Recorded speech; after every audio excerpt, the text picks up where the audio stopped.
Hello, everyone. Today we have a new episode introducing one of our speakers at the Heal and Evolve Global Online Summit happening on September 22nd. If you have not signed up, make sure that you sign up for free and also not only have access to the Global Online Summit, but receive the beautiful gifts that all our speakers are bringing. I'm so excited because nowadays I'm having all these interviews and it's just so generous and so beautiful what they all bring. So yeah, make sure to sign up. And today I welcome Rachael Duffy, an amazing purpose guide, spirited teacher, nature guide. Many hats I would probably put on you, but also dear friend. And yeah, I'm really, really grateful that you're going to come to the Global Summit and share a little bit about the wisdom that you're bringing, which is very much connected to nature and purpose. And so I'm very happy that you're here today and we can talk a little bit about it. But before we get into that summit and your offering in LAULIMA,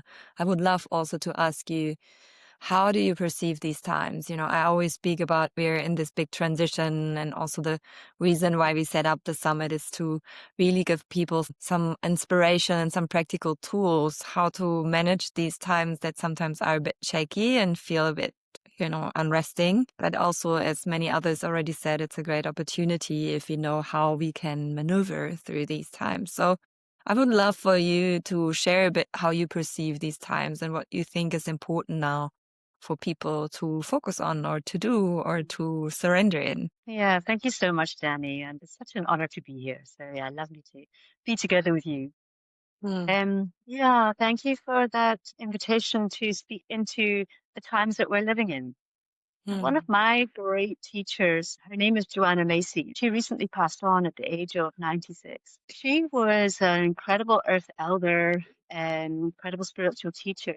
And she popularized the term, the great turning. And it feels to me that that is the moment that we're living in these times. She actually spoke of us living in three different stories all at the same time. So I'm just going to speak into that, and then I'll speak into this transition point that you're mentioning, which she would have called the Great Turning. Yeah, she speaks of there being these three stories. So the first is that we are living in the story of business as usual. This story that things can continue the way that things have been going, and we will be okay as humanity. And for most people, we recognize that this is an outdated story, that things have to change, etc. And we find ourselves still living this story out because we are still in the West, in this consumer conformist capitalist culture. So in our everyday actions, we are in many ways still living out the story of business as usual. And then at the same time, we have this other concurrent story, which is the story of the great unraveling. And that's mhm, what we're seeing in our world right now. So we're seeing from an ecological perspective, the breakdown of ecological systems, extinction of species, climate change. And from a cultural perspective, the breakdown of systems and processes that we thought were pretty steady. This could be health systems, even education systems, financial systems, political systems, etc.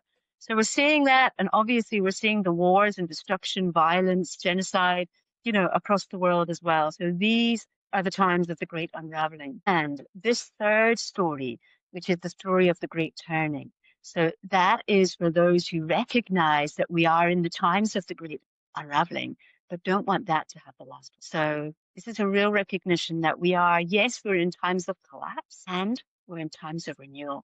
This is our opportunity to move towards a new earth, which is based on more truth, more beauty, more goodness, a life enhancing future for us all. And so that is the opportunity for us to move in these times. And the mm, second part of your question was around, what is it for us to do as humans? Like, how do we respond to these times that we're in? And the first thing I would say is that it's really important to respond authentically and to be fully in our emotions, which means that of course we're going to experience grief. We experience grief for what's happening in our natural world because we are not separate from our natural world.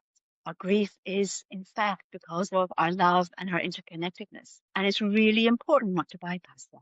It's really mm, important not to numb it out, distract ourselves, avoid, etc., but rather to really allow ourselves to feel it. And so that's one piece. Feel the fear, feel the grief, feel the emptiness that might be there when we think, oh my goodness, we are in times of crises. This is the pulp crisis, the meta crisis. And the second piece, how do we turn ourselves towards the great turning? Well, this teacher I mentioned of mine, Joanna Macy, she would have said this: the great turning happens through you. The future is not in front of us, it's within us. And so Mm. every single action that we take actually is co-creating this future. So it feels really important to focus on what do we want to create as the new earth, and what is my unique gift? The indigenous peoples might have called it my medicine bundle. I might call it, what is my unique way of loving this world so that I can show up in my fullness with all of the gifts that I have to contribute towards this great turning, to contribute towards the transition. It's not that I can do everything, but I can offer what is uniquely mine to bring in service. Beautiful words. I was just, my heart started to smile when you said, what is the unique way how you want to love this world? That's so beautiful because it really brings it to that essence of, what brings you joy? What is your essence? How do you want to co-create your own life and really kind of almost embrace life for yourself, right? So it's a beautiful, beautiful picture. Thank you for that. Yeah, I resonate with all of what you're sharing, Thank you for bringing really that vastness of wisdom also into this space and into this moment, into this interview. For the audience out there, I really want to almost bring it a bit more into practical sense, to see, okay, how do I even understand what I'm here for? How do I even, I know what brings me joy and how I love life. What does that then mean? How can I actually really bring that into something that you also said, like, move toward that turning, how can I actually show up in this world so that it's contributing to a better world and that I'm not repeating like what the first part was, like I'm doing business as usual to just survive and just continue because I feel I can't do anything anyways. We feel so often helpless in these times. So what would be your maybe number one go-to, or what would be a practice, or how do you feel people can step into that wonder of what they want to create in this world so that they do not feel overwhelmed right away? But what could be like the first steps? Yeah, beautiful question. So I suppose the first thing I want to say is that, I work specifically with people in the realm of soul and soul's purpose. That's what I'm doing through my purpose guiding. And this is really recognizing that we could almost say there are three purposes to life. So there is a purpose for the realm of ego. Now, I never use that word in any negative sense, by the way, because we need a healthy ego in order to take action, right? So there's a purpose for ego, there's a purpose for our upper world or spiritual oneness consciousness kind of way of understanding who we are in this world. And there's a purpose also for our soul's purpose. And so I'm firstly just going to name those. And this is Ken Wilber who originally said this, but it's, our first purpose in life is almost to wake up.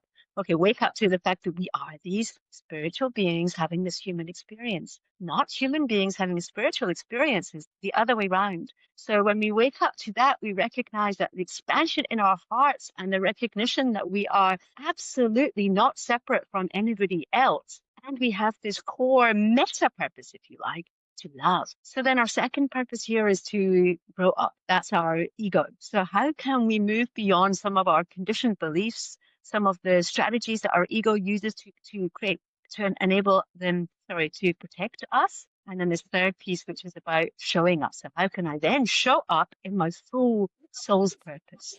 Not so it's now is a case of my life not being led by my ego or those strategies, but being led by what is truly mine at the core of, at the base of me, what has always been there, actually, my inner genius, my unique way of showing up.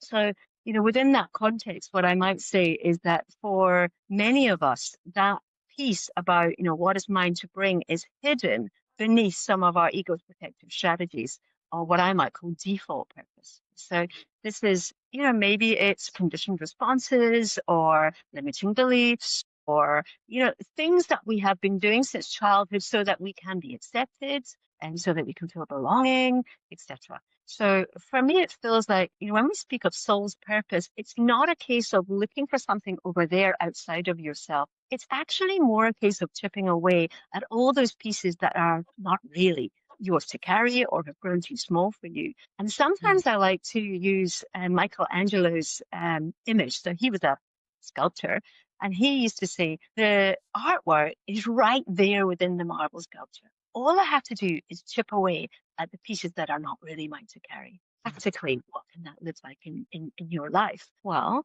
it can be as simple as noticing when a particular limiting belief that might be, I don't know, something. I can't speak up in this way because my voice is not worthy of being heard, for example. Notice it. It's sometimes difficult in the moment to recognize when we're being hijacked by those early childhood strategies, but notice it, take a breath, see it, and then just ask this one simple question. What would soul do? And that just enables us to create a little bit of space so that we can see that those scripts are not actually the true self. It's a part of us, right? In terms of maybe a sub-personality, but it's not the true self.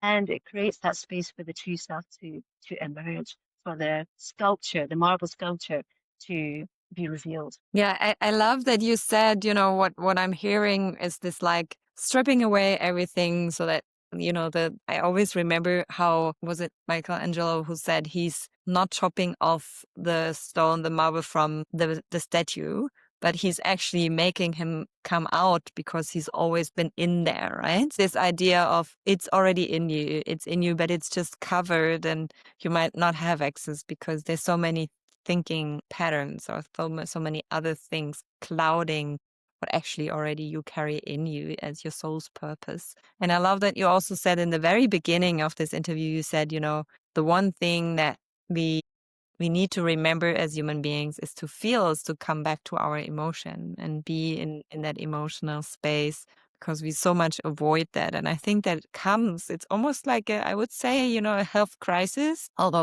most people might not want to see it that way. But if you think about it, that so many people are avoiding to really go where they actually would need to go because it's their essence, because they try to fit in and they have learned to, live a specific way, believe a specific way, adapt to a specific way, etch into a specific frame or whatever. And so the sicknesses that come in this world, whether it's, anxiety, mental health, depression, burnout, all those things, mental health crisis, I feel is coming because people do not really, embrace their feelings, embrace what are the signals in themselves that want to show them where they actually should go, where actually their soul wants to go, where actually, they would feel alive and themselves and, prosperous in a way. So I really love that you're bringing this and the soul, we have a beautiful rhythm also in the Global Summit where we say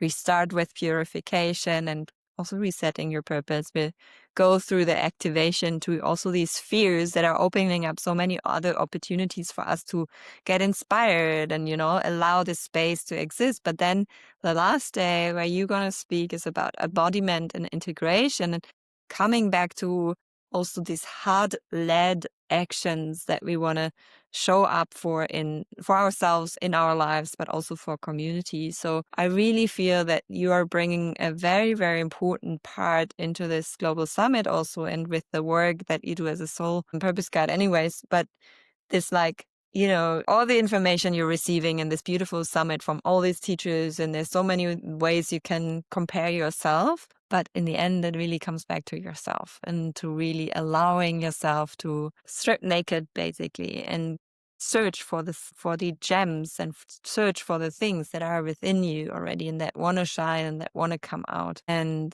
I know that you're also doing this connected with nature a lot. Maybe Mm, you can speak to that also, how important nature is, specifically in times of when you feel stressed or anxiety. yeah.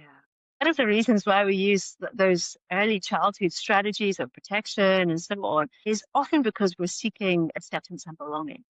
And Mhm. for me, this is really where nature comes in, is that once we allow ourselves to be in nature in a different way, we can start to really experience that full body experience, that our primary place of belonging is not cultural, it's not friends, it's not even family. Actually, it's in Earth as Earth, in nature. This is who we are, this is where we belong.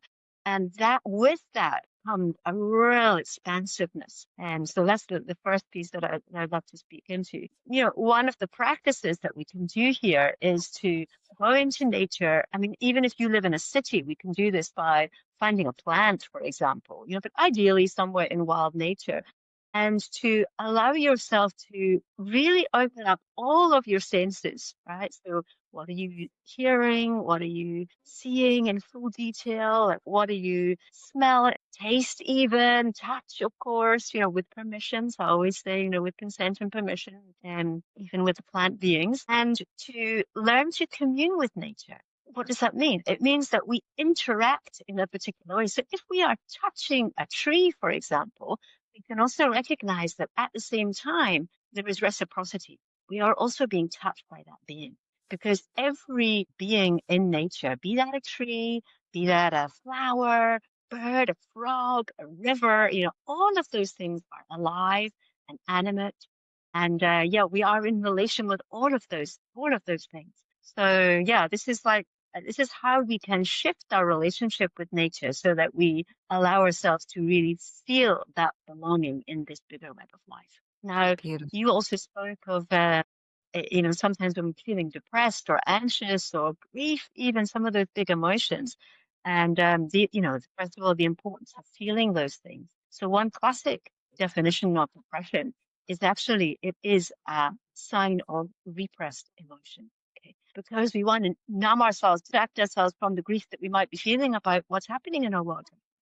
But the reality is when we don't allow ourselves to feel fully, then that can turn into a depression. But one little practice that I love, and when I'm feeling anxiety or grief, I'll take that into nature. So with grief, for example, I'll go and I'll find a being or allow a being to find me. Maybe it's a large rock or a large tree or something that really feels nurturing. I know that can hold me.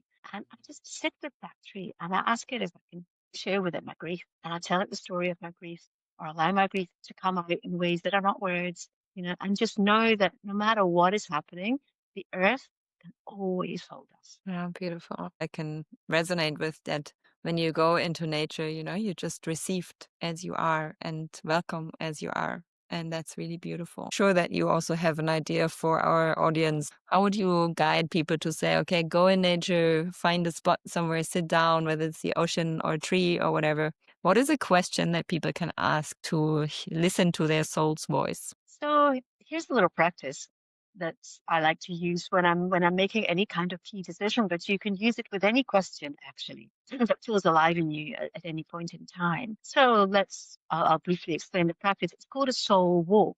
And the first thing that you do in a soul walk is you go into nature as wild as possible. You're on your own and you find a threshold, which could be two trees that you walk between or a rock that you might step over or a stick. You mark that threshold always and, give a gift. So it's always important to give to nature in the way that you're describing that we receive from her. It's always important to give a gift. Maybe that's your tears, poetry, some flowers, a handful of your breath, whatever it is. Stop at this threshold. Then as you're stepping over the threshold, you can allow a question to form. Maybe that is, what is mine to carry in this world? Who am I really? Like, what is getting in the way of me living in my full authentic strength? So, really, any question that feels alive for you, just allow that question to be there, but then release it because we're not using our thinking minds. So, we allow Mm. our thinking minds to be fully in the background. And then what you're going to do is you tune in through your skin. It's the largest organ of your body. You then tune into anything in your gut sense, interoception, heart, any emotions, where they are in the body, any signs from wild nature. But what we're not doing is trying to analyze or make sense or somehow put our own meaning making on what is happening. And we're also going without expectation of receiving a specific answer. So Mm. it's more like, how can I live that question in nature How can I live that question in life rather than how can I seek an answer? So yeah, just allowing whatever wants to emerge to be there. And when that process feels complete, we find a threshold again. We give our thanks for the opportunity to be in nature. We step back over the threshold that takes us back into our everyday consciousness, and then we just allow ourselves to sit with whatever has emerged and be ready to be surprised. Thank you for this gift. This alone is a beautiful, beautiful exercise. I'm sure this is, for example, something that you also offer in your own offerings, that we also have you as one of the practitioners at LAULIMA. Thank you for that. For since like almost the beginning, you're supporting this. I have been having the pleasure as a friend to be with you in nature a lot. So I know that you're really guiding people in a very graceful way. So maybe you want to speak shortly about the program that you're offering there. Yeah, thank you. So yeah, this is a beautiful 12-part purpose guiding experience. It's one-on-one purpose guiding. I also offer this in groups, but one-on-one we can do either online or face-to-face. And really, when I speak of this journey, I like to think of it as having two main themes, if you like. It has this theme of severance that we talked about earlier. So this is how can I move away from all the ways of being, ways of seeing, identities, roles, attachments, even relationships potentially that have grown too small for me, which are not authentically mine to carry anymore. And this piece feels really important because as we've mentioned, when we're looking for purpose, it's not outside of ourselves, it's already there right within us, but is hidden often by some of those other pieces which are not authentically ours. So this piece of severance is the first part of this journey together. And the second part of this journey is really about attunement. So how can I tune in, like really listen deeply to the wisdom of my heart, to what soul is communicating with me, to the mirror of wild nature. And through that attunement, I am able to listen for some clues about who am I really? Like, what is mine to carry? What is my unique way of loving this world? And so this is the journey that we do together. It's a process of uh, one-on-one sessions with me as the guide, and my role is to, I'm really the assistant guide to soul, right? So soul is your guide, but I support individuals through mirroring and deepening questions and invitations to work with whatever is emerging in their journey. And as part of that as well, there's self-directed practices, maybe guided meditations, or an invitation to do a practice in nature like the one I just described, or some journaling, etc. And then there's also this sunrise, this sunset solo nature immersion. So this is, you know, 8 to 12 hours fasting and praying on the land. Really, it's a self-designed ceremony, and it's really getting to that piece of living the questions, being in the prayer. Beautiful. It's also very crucial in this time, I feel, with everything that we talked about before. So is there anything that maybe you want to give to the audience? Like, why do you think it's so important to gather? Why is it important to come together in community? I feel that's also some wisdom you hold. Yeah, there's a famous chemist who gave this quote, which is about systems. And he said something like, in times of uncertainty, that there can be opportunities for islands of coherence to come together. And it is through those islands of coherence that actually systems are changed. So it feels to me in these times of chaos in our world that one of the most important things that we can do is to come together as community in widening circles to become those islands of coherence, because it doesn't need all of us across the whole world to want to shift towards this new earth that we've been talking about. But it does take a few of us taking action together and offering our own unique gifts and in recognition that we are all together. So yeah, for me, this feels like perhaps one of the most important things that we can do is to gather in these spaces, to take courage from each other, and to move forwards with active hope that we are moving towards something that is more beautiful, more true. So nice. Thank you so much for sharing this. Thank you so much for sharing your time with me, coming to the Global Online Summit also to share more of your wisdom. And yes, for everyone who wants Thank you for to get having to me. know Rachel, I will also put some information underneath this video. And please, please, if you have not signed up, I can't just repeat it enough, sign up to make sure to save your spot on the Global Online Summit and also receive the free gifts. Rachel will also share a free meditation that will guide you. And so it's a true gift that we have so many beautiful jewels from our speakers. So make sure that you can receive it. Thank you so much, Rachel, for being here and supporting. And for everyone out there, also have a beautiful day and talk to you all soon at the Global Summit.